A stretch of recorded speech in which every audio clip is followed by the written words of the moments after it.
আসসালামু আলাইকুম ভাই বোন বন্ধুরা, আশা করছি সকলেই ভালো আছেন। আমিও আলহামদুলিল্লাহ ভালো আছি। আমি বেশ কিছুদিন থেকেই ছাদ বাগান করি আর ভিডিও করি অল্প কিছুদিন। আগেরগুলো অবশ্য ভিডিও করা হয় নাই। তো যাই হোক, এতদিন ছাদ বাগান করে আমি কি পেলাম কি না পেলাম সেটাই আপনাদের মাঝে আজকের ভিডিওতে শেয়ার করব। আপনাদের কাছে ভিডিওটি ফালতু মনে হতে পারে, আজাইরা বকবক মনে হইতে পারে, ভাই আমার এটা স্বপ্ন। তাই সবাইকে বলছি ভিডিওটা গুরুত্ব সহকারে দেখবেন। আমি প্রায় প্রতিদিনই ছাদে উঠি। ছাদে উঠে 40-45 মিনিটের মতো ছাদে থাকি। ছাদে এসে গাছের আগাছা পরিষ্কার করা, খোসানি নিড়ানি টুকটাক এটা সেটা কী আছে না আছে এগুলো খুঁজে বের করে করি। কাজ থাকলেও করি, কাজ না থাকলেও করি। তো এই আগাছা পরিষ্কার করতে গিয়ে কাইতুয়া চিত্তুয়া বিভিন্নভাবে উঠে বসে এগুলো করতে হয়। তো এতে করে শারীরিক ভালো একটা ব্যায়াম হয়ে যায়।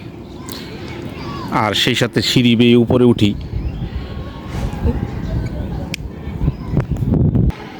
সকালের মুক্ত বাতাস, কারণ সকালের বাতাসে আবহাওয়ায় আপনার পলিউশনের পরিমাণ অনেক কম থাকে।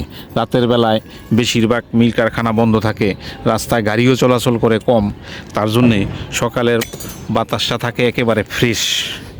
সেই ফ্রেশ মুক্ত বাতাসে নিঃশ্বাস নেওয়া অক্সিজেনে ভরপুর থাকে, সেটাও শরীরের জন্য অনেক উপকারী।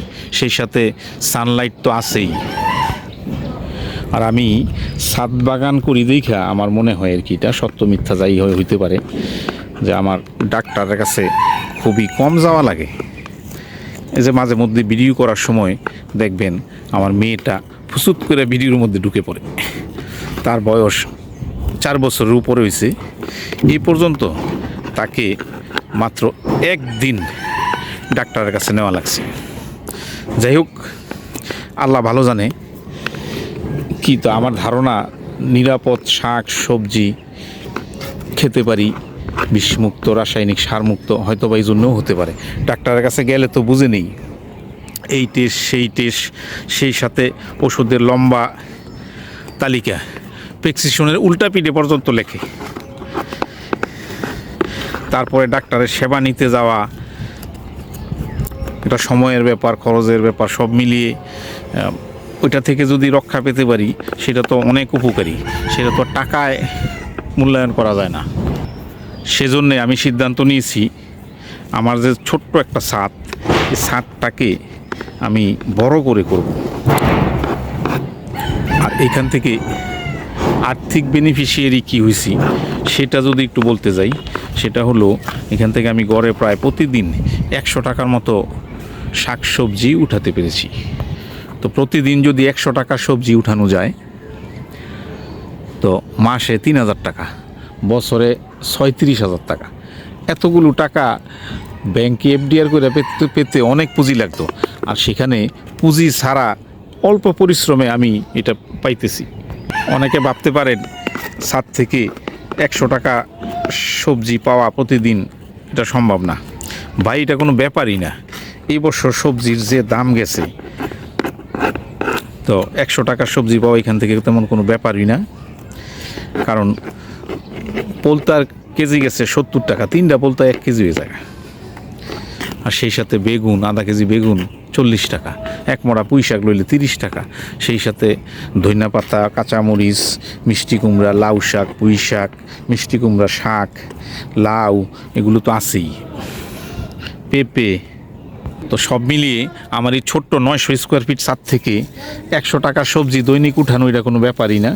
আমি কি পরিমাণ সবজি এখান থেকে পেয়েছি, যারা আমার আগের ভিডিওগুলি তো দেখেছেন, যারা দেখেন নাই তারা দেখে নিন, একটা ধারণা পাবেন কি পরিমাণে পেয়েছি।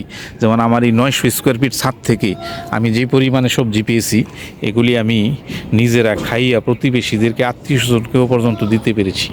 তাই জন্যে আমি সিদ্ধান্ত নিয়েছি, আমার যে বিল্ডিংটা আছে, বিল্ডিংয়ের অর্ধেকটুকু আগে করা ছিল, বাকি অর্ধেকটুক ছাদ দিয়ে বাগান করার মতো, যাতে বড় করে বাগান করতে পারি সেমন একটা ব্যবস্থা আমি করে নিব, যাতে নিজেরা খাইয়া কিছু বিক্রিও করতে পারি।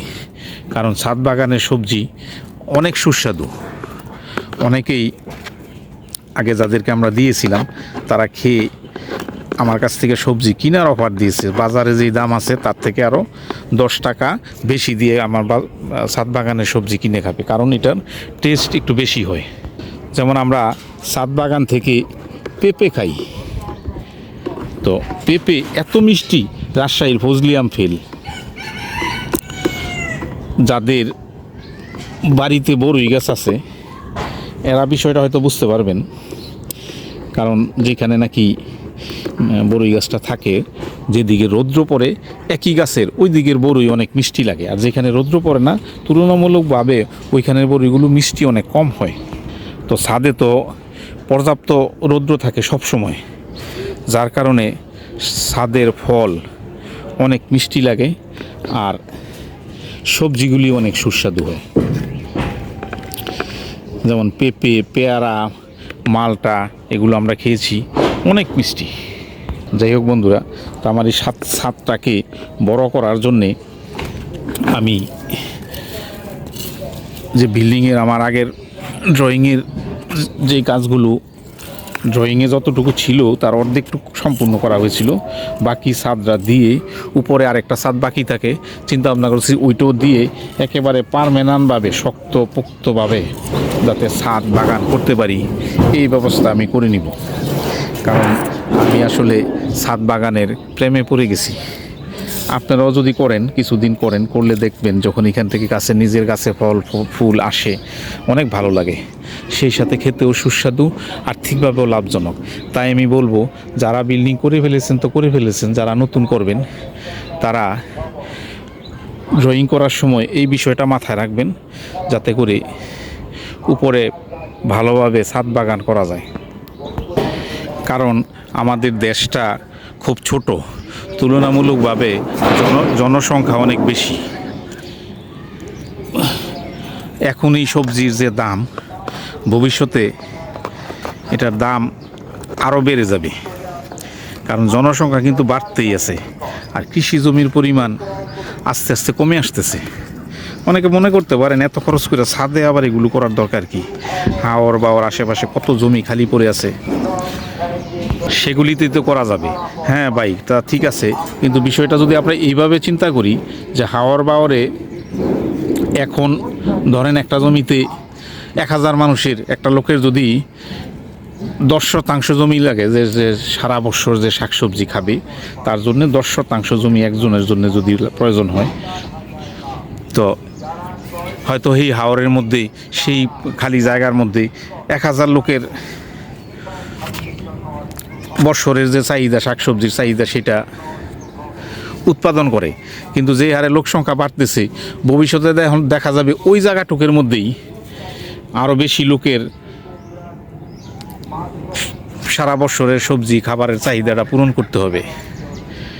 আর যে হারে লোক সংখ্যা বাড়তেছে, তো তখন দেখা যাবে আপনার এইভাবেও জমি কমে যায়, আর সেই সাথে কলকারখানা, রাস্তাঘাট, বাড়ি ঘর করে তো আরও জমি কমতেছে। তাই জন্যে যাতে করে জমির সর্বোচ্চ ব্যবহারটা করা যায়, আমাদের সকলের এই প্রচেষ্টাটা নিতে হবে। একটু জায়গাও যেন খালি পড়ে না থাকে। এই যে আমরা শহরে যারা বাড়ি করতেছি, হাজার হাজার বাড়িঘর, এগুলির ছাদগুলিকে যদি আমরা কাজে লাগাতে পারি, তো অনেক এখান থেকে দেখা যাবে অনেক সবজি পাওয়া যায়। যেমন ছাদগুলি আমরা কীভাবে কাজে লাগাবো, এক হলো ছাদ বাগান করা যায়, সোলার সিস্টেম করা যায়। এভাবে করে চেষ্টা করতে হবে জমির সর্বোচ্চ ব্যবহারটা করতে। আর আমরা যদি নিজেরটা অন্তত নিজের ছাদ থেকে করে খেতে পারি, তাহলে দেখা যাবে কি বাজারে কিছুটা তরকারি সবজির চাহিদা কমবে, দাম কমলে পরে সবাই স্বাচ্ছন্দ্যে সেখান থেকে কিনে খেতে পারবে। যাই হোক বন্ধুরা, আমার বিল্ডিংয়ের কতটুকু কি করেছি সেটা আপনাদেরকে দেখাই। সিদ্ধান্ত নিয়েছি যেহেতু বড় করে ছাদ করব, ছাদ তো করেই অলরেডি 50%, হাফ ছাদ যেটা ছিল সেটা আমি করেই ফেলেছি। আমি আপনাদেরকে একটু দেখাই। এই যে দেখুন, অলরেডি শাটারিং খোলার কাজ চলতেছে। এই যে হাফ ছাদ 50%, যেটা আমার আগে করা ছিল, দেখেন এই পর্যন্ত আগে করা ছিল, এখন এইটুকু বৃদ্ধি করা হয়েছে।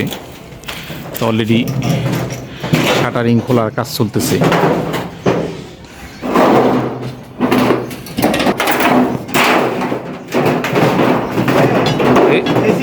এই সাইডের গুলি খোলার সময় একটু সাবধানে খেয়াল রেখে, নিচে কিন্তু ইলেকট্রিক তার আছে, ইলেকট্রিক লাইন আছে, ওই পাশে যেন কোনো শীত না পড়ে, এটা একটু খেয়াল রাখবেন।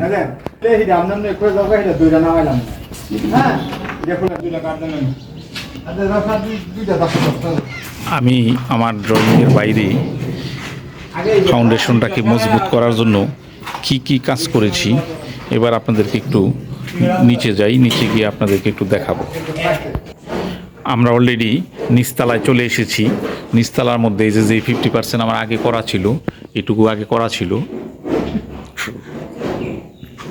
এখন নতুন করে আবার এই যে এইটুকু বৃদ্ধি করেছি।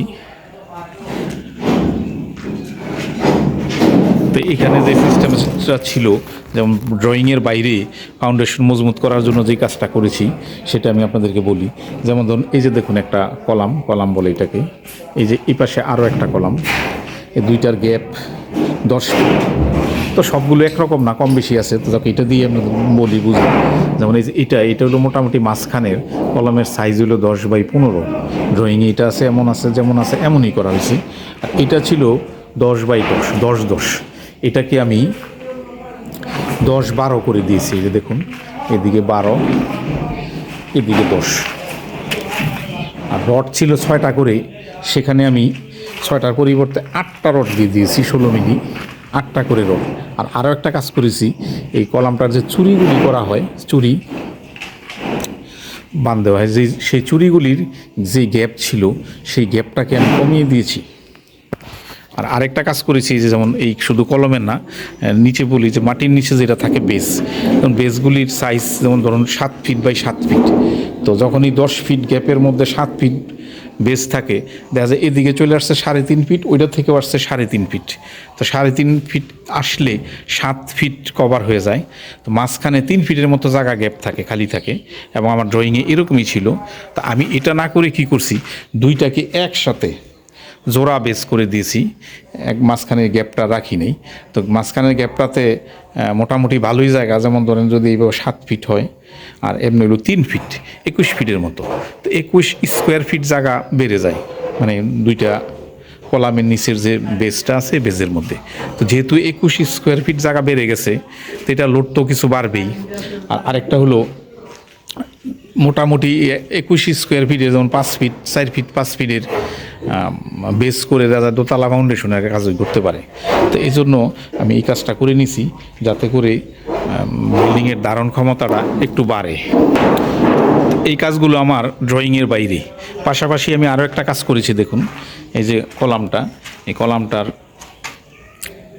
মাথায় এই যে দেখুন ছাদের এখানে এই যে ভীমের মতো করে একটু দিয়ে দিয়েছি, এটা প্রত্যেকটাতেই দিয়েছি। ওই যে তারপরেরটা যদি দেখাই, এইটা ওইটা আপনার ভীমের মতো করে 16 মিলি রড দিয়ে দিয়েছি। এটা আমার ড্রয়িংয়ে ছিল না, এগুলো আমার ড্রয়িংয়ের বাইরে, যাতে করে বিল্ডিংয়ের লোড ক্ষমতা বাড়ে সেজন্যে। কারণ আমি তো উপরে ভালোভাবে পোক্ত করে ছাদে বাগান করব, হাউস বানিয়ে বেশি করে মাটি দিয়ে একবারে প্রায় পুরাটার মধ্যেই। এই জন্যে আমার এই প্রচেষ্টাগুলো। আর যেই অপশনটা আগের করা ছিল, ওইখানে হয়তো বেজে নিচে খুব একটা কাজ করতে পারি নাই, কিন্তু উপরে কিছু কাজ করেছি। উপরে যেটা এক সেকশন করার জন্য করেছি সেটা হলো, যেমন এই কলামগুলিতে নিচতলায়, দোতলায়, তিনতলায় এগুলিতে যেই পরিমাণে রড ছিল, উপরে গেছে আস্তে আস্তে রড কমছে। উপরে যাওয়াতে আস্তে আস্তে রড কমায় দিয়েছিল, আমি ওইখানে আর কমাই নেই, যা ছিল তাই উঠাইছি। আর ছাদের মধ্যে এক্সট্রা টপ হিসাবে আমি কিছু 16 মিলি রড বেশি দিয়ে দিয়েছি, যাতে করে আরেকটু পোক্ত হয়। তো চলুন আমরা এবার একটু আমার শেষ ছাদের শাটারিং অলরেডি চলতেছে, সেখানে যাই, একটু কী অবস্থা আপনাদেরকে দেখাই।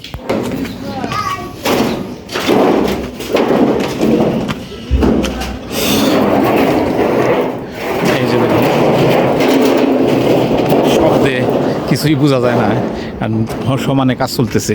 এই যে দেখুন, এটা আমার ছাদ, শেষের ছাদ, যেটা শাটারিংয়ের কাজ অলরেডি চলতেছে। এই যে দেখুন, এটাই শেষ। এই ছাদ দেওয়ার পরে পার্মানেন্টভাবে বাগান করার ব্যবস্থা করে নিব, কারণ আমি আসলে গাছ পাগল হয়ে গেছি। মানে গাছের প্রতি আমার দুর্বলতা এসে গেছে।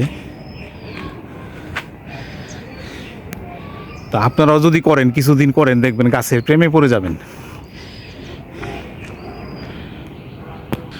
আমি দুঃখিত, একবারে নিচের তালা থেকে উপরের তালায় সিঁড়ি বেয়ে উঠেছি, যার জন্য কথা বলতে আমার একটু সমস্যা হচ্ছে, একটু রেস্ট নেওয়া দরকার আছে। যাই হোক, ভিডিও বড় হয়ে যাবে, তা আপনাদেরকে শেষ করি। দেখুন, অলরেডি একটা সিঁড়ি ডালাই হয়ে গেছে আমার। উপরের তালায় ওঠার জন্য যে সিঁড়ি, এই ধাপটাই শেষ। একটা ধাপ ডালাই হয়ে গেছে, আরেকটা ধাপ ডালাই দিলে মোটামুটি সিঁড়ির কাজ শেষ। এই যে দেখুন, আর কলামগুলি যেগুলি আমি বলেছিলাম, এই যে দেখুন সাইডের কলমগুলি ছিল 10-10, সেগুলিকে আমি একবারে উপরের তালা পর্যন্ত 10-12 উঠিয়েছি, ছোট করি নাই, সেই সাথে রডও কমাই নাই। এই যে দেখুন রড।